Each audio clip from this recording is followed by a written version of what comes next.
Donc là, on va parler d'un sujet qui est très important, qui concerne les batailles qui ont été vécues par les musulmans, qui ont été vécues par le prophète Mohammed sallallahu alayhi wa sallam. Et donc, il y a une période mécoise de l'islam qu'on abordera une fois à Mecca. C'est le début de l'islam, il a commencé à Mecca. Après, il y a la période médinoise, des choses qui se sont passées à Médine. Et là, donc, on va parler sur les batailles. Et c'est un moment important. C'est un moment important parce qu'on est sur le lieu de la bataille. Le Coran. Le Coran a été révélé par rapport à ce lieu et par rapport à ce qui s'est passé dans ce lieu. Il y a eu, avant cette bataille, avant la bataille de Uhud, il y a eu une grande bataille. Je veux vous rappeler qu'à la bataille de Badr, c'était une bataille importante qui a changé le rapport entre les musulmans et leurs ennemis. Le rapport de force. Les musulmans à Mecca, ils étaient opprimés. Ils étaient humiliés.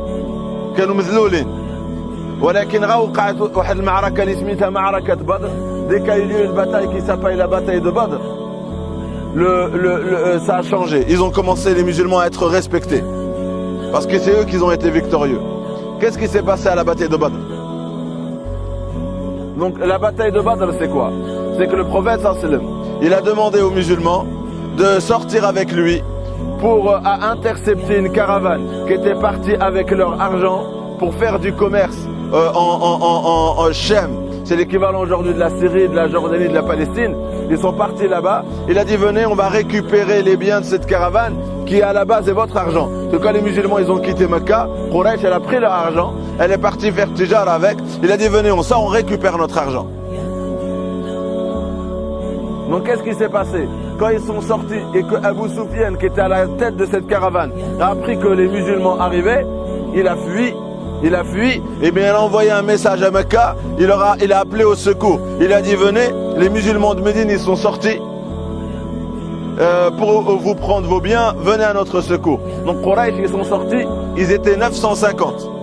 Ils étaient 950 armés pour combattre. C'était combien? 313. Voilà. Barakallahu. Ils étaient 313. Plus 1, 314. Et les koufars, ils étaient 950. Quand ils sont sortis, est-ce que les 313, ils sont sortis armés? Non. Pour eux, ils allaient récupérer, intercepter une caravane. Ils ne sont pas sortis armés pour une grande bataille. Ils n'étaient pas prêts. Quraysh, maintenant, elle est là. Le prophète, sallallahu alayhi wa sallam, il est là. Réveillez votre cœur. Regardez ce qui s'est passé. Réveillez votre cœur. Parce que regardez ce qui s'est passé. Le prophète sallallahu alayhi wa sallam, il leur dit voilà Quraysh. Ils sont 950. Vous êtes 313. Qu'est-ce que vous voulez faire? Est-ce que vous voulez qu'on rentre à Médine, on fuit? Qu'est-ce que vous voulez?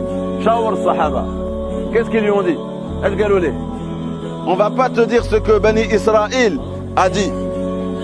Ils sont devant une décision. On va pas te dire ce qu'a dit Bani Israël à Moussa. Va combattre toi, nous on reste ici. Va toi combattre avec ton Seigneur, nous on reste ici. Ils lui ont dit quoi?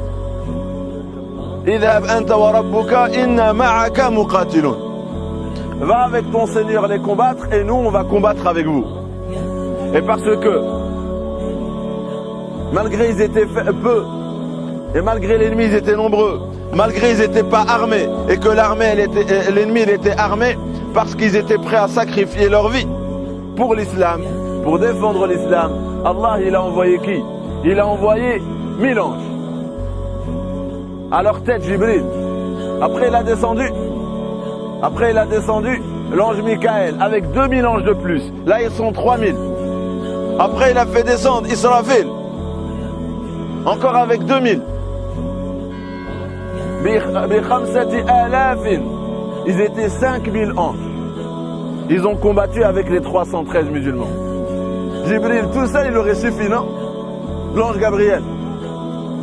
Il a détruit des cités avant. Tout seul, 950, il les aurait. Mais Allah, il voulait dire quoi? Il voulait dire quoi? Parce que je suis à vos côtés. vous n'êtes pas 313. Vous êtes 5313. Devant 950. Vous êtes plus nombreux. Et les musulmans, ils disaient, on arrivait devant l'ennemi, je lève l'épée et sa tête est tombée. Et il n'y avait pourtant personne avec moi. À la fin de la bataille, ils disaient on pouvait faire la différence entre celui qui a été tué par notre épée et celui qui a été tué par les anges. Parce qu'on voyait des traces que nous, on n'arrivait pas à faire. Des traces de feu. Sont venus les châtier de la part d'Allah Azza wa Jal. Avant la bataille, avant la bataille de Badr, vous savez ce qui s'est passé? Avant la bataille, il leur a annoncé qui allait mourir et où il allait mourir et où son corps allait être posé. Avant la bataille, il a dit un tel de Quraysh, il va mourir là. Après, il mettait une marque avec son doigt. Allah, il lui a montré l'avenir. Allah, il lui a montré les gens morts. Il les voyait, sallallahu alayhi wa sallam. Il voyait quelque chose qui allait arriver après la bataille. Il l'a vu avant la bataille. Et pour montrer aux musulmans qu'Allah, il sait d'avance ce qui est écrit. Il disait aux musulmans, un tel, il va mourir là. Et il mettait la trace de son doigt de la taille du corps de l'homme. Comme s'il voyait le corps. Et après, il a fait plein de traits. Après la bataille, les sahaba, ils disaient, on venait, on bougeait le corps. Et on voyait la trace du prophète sallallahu alayhi wa sallam. Chaque de ces 70 qui sont morts, ils étaient exactement là où il a fait un trait, le prophète sallallahu alayhi wa sallam. Avant la bataille, il leur a annoncé la victoire. Avant la bataille, il leur a même dit combien il y avait de morts. 70 de l'ennemi. Avant la bataille, il leur a dit exactement qui, avec son nom et où il allait mourir. Donc ça, c'était un grand moment pour les musulmans. Mais après, il y a eu la bataille de Uhud. Là, on arrive au but du sujet. Regardez là. Hada al-Jabal. Avant de raconter, comprenez un peu géographiquement, on est où. Hada al-Jabal. Cette montagne, cette petite montagne, on l'appelle Jabal al-Rumat. Hein, le mont des archers. Le prophète sallallahu alayhi wa sallam, il avait désigné dans la bataille de Uhud 50 personnes pour être en haut. Il a désigné 50 personnes. Il leur a donné l'ordre. Amrhum باش يطلعوا ويبقاو الفوق وجعل على رأسهم أمير. Il a désigné à leur tête un amir. Il leur a dit, ne descendez pas tant que je ne vous donne pas l'ordre. ما تنزلوا حتى نقولها لكم. Même si vous voyez l'ennemi, nous avoir tous tués, et vous voyez les oiseaux, c'est les oiseaux qui viennent prendre les corps morts, même si vous voyez les oiseaux manger notre chair, ne descendez pas. Tant que je vous le dis pas, restez en haut. Pourquoi? Regardez maintenant là-bas, vous voyez les panneaux bleus? Là-bas au fond, des panneaux bleus. Hein? Tu vois les panneaux bleus? Là-bas, il y a 70 martyrs. C'est là-bas où les 70 sahaba sont morts. 70 من الصحابة ماتوا منهم حمزة عم النبي صلى الله عليه وسلم. Hamza, l'oncle du prophète sallallahu alayhi wa sallam. Ils sont enterrés là-bas. Donc la bataille, elle avait lieu là-bas. Les archers, ils devaient être là. Romat, ils devaient rester là. Les musulmans, ils étaient là. L'ennemi, ils étaient en face. Là où vous avez les maisons, il y avait l'ennemi. Le kuffar, ils étaient là-bas. Pourquoi le prophète, il a dit Ntouma bqawhana? Parce que l'ennemi, le kuffar, il pouvait passer par derrière le mont, et prendre, comme il y avait des kuffars là-bas, le prophète sallallahu alayhi wa sallam, il a dit vous restez là. Comme ça, personne ne passe derrière pour nous prendre en sandwich. Il a vu la seule faille qui pouvait causer la défaite, sallallahu alayhi wa sallam. Il a vu la seule faille qui pouvait causer la défaite. Il leur a dit, vous restez en haut. S'ils s'approchent, par rapport au... Et le prophète sallallahu alayhi wa sallam, Allah, il lui montrait des stratégies. Il a compris qu'ils n'avaient aucune chance. Ils n'avaient aucune chance. Si cette montagne, elle était stratégique pour les musulmans, elle pouvait leur servir de protection de leur dos. Comme ça, ils font face à l'ennemi avec force. Dans l'ennemi, il y en avait un homme qui a compris cette faille. Il savait, il n'a pas participé à la bataille du tout avec ces hommes. C'est qui? Khalid ibn al-Walid. Il n'a jamais, même dans le Jahiliya, Ça veut dire avant l'islam, il n'avait perdu aucune bataille. Et quand il est devenu musulman, Même, il a jamais eu de défaite. Donc là, lui, c'était une de ses batailles, non? il n'a jamais eu de défaite. Même avec le prophète sallam, il a été la cause de la victoire des koufars. Il est resté là à attendre. Voilà. C'est quoi la cause de la défaite? Allah, il nous a dit pourquoi on a perdu. comprenez le verset. Allah il nous dit un avertissement aux musulmans. Je donne un avertissement à ceux qui désobéissent à ses ordres. Aux ordres de qui? Du prophète Mohammed sallallahu alayhi wa sallam. Je donne un avertissement à ceux qui vont désobéir aux ordres du prophète sallallahu alayhi wa sallam. Si vous lui désobéissez, qu'est-ce qui va vous arriver? Vous serez frappé par un malheur. Vous serez frappé par un malheur. Et y a-t-il un plus grand malheur que de perdre une bataille et de perdre 77 de ses hommes? D'être frappé par un malheur. Ou dans l'au-delà, d'être puni par Allah avec un châtiment douloureux. Vous savez c'est quoi la morale de cette histoire? Pourquoi ils ont désobéi? La bataille, la défaite, c'est parce qu'ils ont désobéi. Et la raison pour laquelle ils ont désobéi, c'est que quand le début de la bataille était une victoire, dès que la bataille elle a commencé, le kuffar harbo, ils se sont sauvés. Après ceux qui étaient en haut, ils ont divergé. Au lieu d'obéir,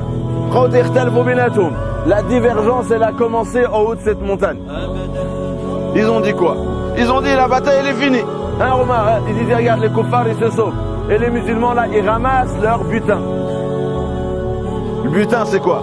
Allah il a révélé un verset pour nous dire pourquoi ils ont désobéi. Parce qu'il y en a, ils ont été attirés par les trésors de ce bas monde. Ils ont vu le butin, ils ont vu que l'ennemi part, ils ont vu leur argent, ils ont dit on va descendre ramasser, la bataille elle est finie. L'ordre qu'il nous a donné c'était par rapport à la bataille. Mais la bataille elle est finie. Les autres ils ont dit non. Il a dit tant que je ne vous donne pas la permission de descendre, vous restez. Il nous a pas encore dit descendre. On descend pas. Donc il y en a ils sont restés, il y en a ils sont descendus. Khalid bin Walid qui était là, il était là. Quand les a vus descendre, ils sont partis, ils ont fait le tour. Quand ils ont fait le tour, les kuffars ils les ont vus. Derrière, les autres ils sont revenus. Ils ont fui.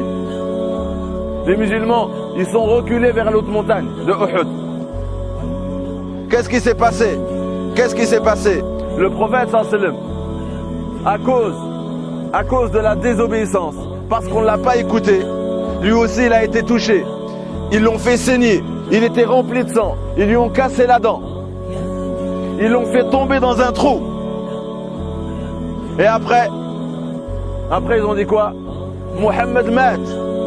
Parce que quand il est tombé dans le trou et l'ennemi ne le voyait plus, il commençait à dire Mohammed mat, Mohammed est mort. Les sahaba ils cherchent. Ils cherchent, ils ne le voient pas. Ils ont cru que c'était vrai. Ils ont dit s'il n'est pas debout, c'est qu'il est au sol.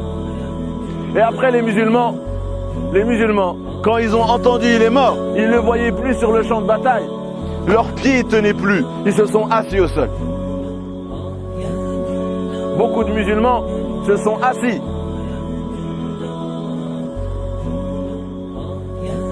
Et c'était dur pour les autres.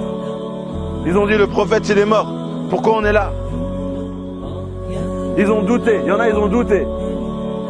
Ils ont dit attends. C'est le messager d'Allah. Allah il va pas laisser faire.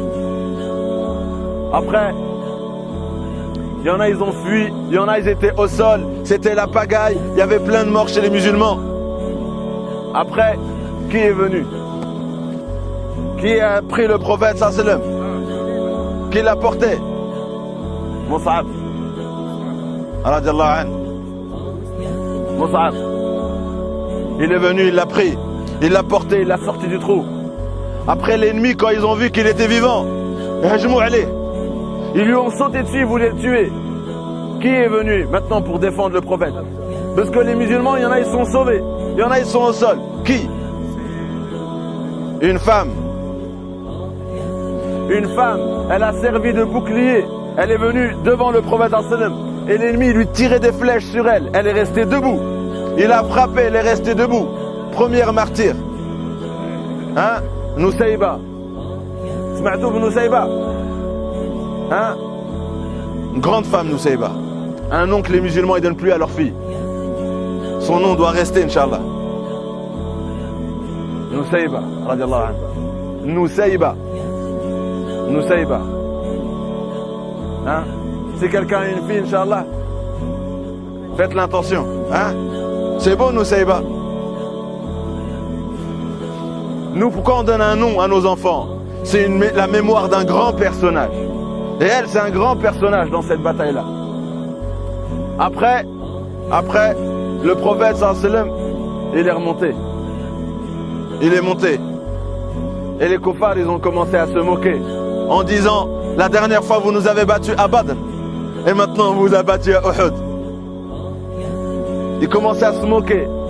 Ils disaient au prophète, la dernière fois vous nous avez battus, maintenant nous on vous a battus. Après ils ont dit quoi? U'lu Hubal. Hubal c'était leur dieu. Nous on dit Allahu Akbar. Eux leur Allahu Akbar c'était une statuette qui s'appelait Hubal. U'lu ça veut dire il est grand. Il est au-dessus de vous. Après Sahaba, touchés par cette défaite, ils n'ont pas répondu. Le prophète sallallahu il dit, il n'y a personne parmi vous qui leur répond. Ça veut dire que nous, c'est pas parce que là, c'est une bataille, mais vous ne nous avez pas atteint dans notre certitude qu'on est plus fort que vous. Le prophète sallallahu il a dit, personne répond. Ils lui ont dit, qu'est-ce qu'on doit dire? Dites-leur, Allahu a'azzu wa ajal. Allah, il est encore plus puissant. Il leur rappelait que la défaite, c'est pas grâce à eux, parce qu'ils sont plus forts que vous. La défaite, c'est à cause de vous. Vous m'avez désobéi. La défaite que les musulmans subissent encore aujourd'hui, c'est pas parce que l'ennemi est plus fort. Et c'est là, je finis sur ce que vous devez reprendre de ça.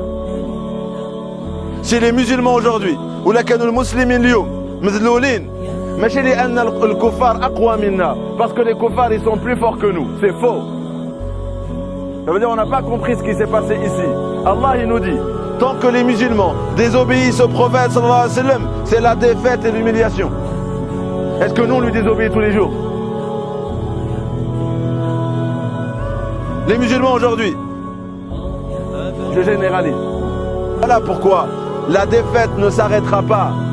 À quel moment là l'humiliation que subit la Ummah et les défaites que subissent la Ummah et le fait qu'on nous humilie, on ne respecte pas notre religion, ça va s'arrêter le jour où on va tirer une leçon de la défaite de Uhud. Parce que là, les musulmans vivent une sorte de Uhud. Aujourd'hui, en 2014, on vit une sorte de défaite causée par notre désobéissance à cause de notre amour pour ce bas monde. La même logique.